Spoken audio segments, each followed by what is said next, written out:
बहुत बहुत साधुवाद। हेलो, शांति बनाएंगे प्लीज, आप लोगों से निवेदन है थोड़ा सा शांति बनाएंगे आप लोग।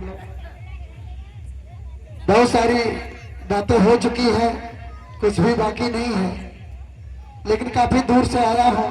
आप लोगों के बीच में दो शब्द बोलने का मौका संचालक महोदय जी के माध्यम से मिला है। मैं बहुत बहुत साधुवाद करता हूँ, धन्यवाद करता हूँ। और जो भी यहाँ पर बैठे हैं आप लोगों से निवेदन है कि सुनने वाला महान होता है सुनाने वाले से ज्यादा। आइए अपनी बारी को आप लोगों के बीच में मैंने शुरुआत करता हूँ।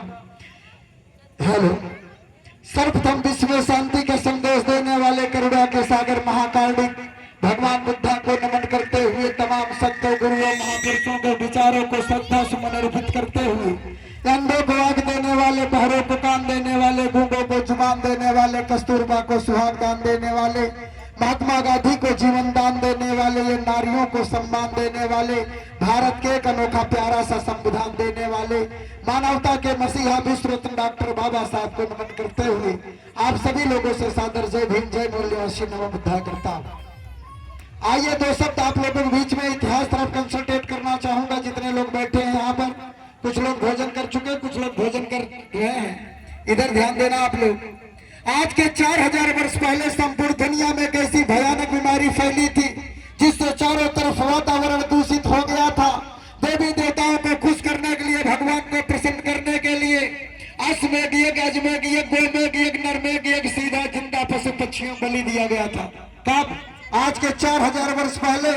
जो महिलाएं बैठी हैं, माताएं बहनें, जिनकी मन्नत मानती हैं, पूजा अर्चना करती हैं, अपने घर में तस्वीर देवी देवताओं की लगाती हैं, मठ मंदिरों पे जाती हैं, अपने शरीर को 9 दिन 10 दिन तपाते हैं, जलाते हैं।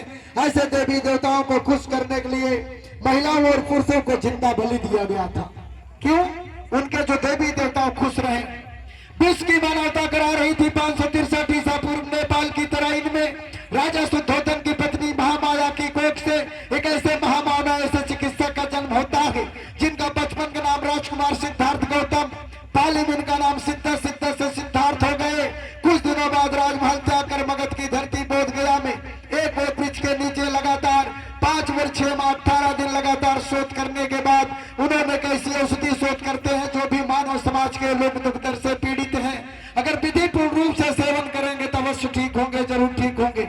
आए मेरे धम बंधुओं, 5 वर्ष 6 माह 18 दिन बाद तथागत बुद्धा बोध गया बिहार से चल पड़ते हैं। सबसे पहले बनारस के सारनाथ पहुंचते हैं। मृगदाय में तपस्या कर रहे थे 5 बौद्ध भिक्षु।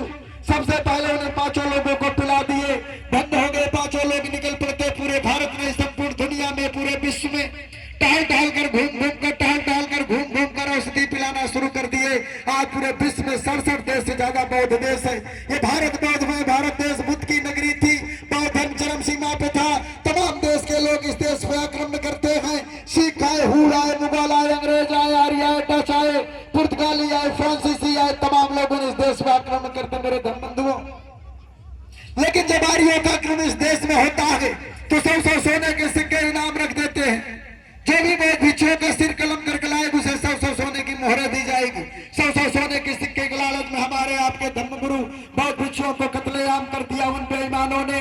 आगे घाघरा नदी, पीछे घाघरा नदी और बीच में 7 किलोमीटर में सरजू नदी है। 1000 बौद्ध भिक्षुओं को कत्लेआम कर दिया उन बेईमानों ने, खात्मा कर दिया। 7 किलोमीटर में खून की नदियां बही थी, आज वो सरजू नदी के नाम से जानने लगे। मर गया, बौद्ध धर्म लुप्त कर दिया, बेईमानों ने खात्मा कर दिया, नष्टो नाबूद कर दिया, धर्म नष्ट हो गया। इस धरती पे तमाम महापुरुष पैदा हुए मेरे धर्म बंधुओं, लेकिन ये तस्वीर जिसकी लगी है परम पूज्य बौद्ध संत विश्व रत्न डॉक्टर बाबा साहब 14 अप्रैल 1891 में आपका जन्म इस धरती पे होता है। ये जो बदन पे कपड़े दिख रहे हैं ये बाबा साहब की देन है। आज कुर्सी चारपाई पे आप लोग बैठे हैं, बोलने बोलने का अधिकार मिल गया, चलने फिरने का अधिकार मिल गया, हवाई जहाज से उड़ने का अधिकार मिल गया। आज अपने समाज में बड़े बड़े अधिकारी, कर्मचारी, IAS, PCS, अधिवक्ता, विधिवक्ता, प्रवक्ता, manager, cashier, employ, non employ लोग पैदा हुए तो सिर्फ बाबा साहब की देन है, किसी की बाप की बपौती नहीं है।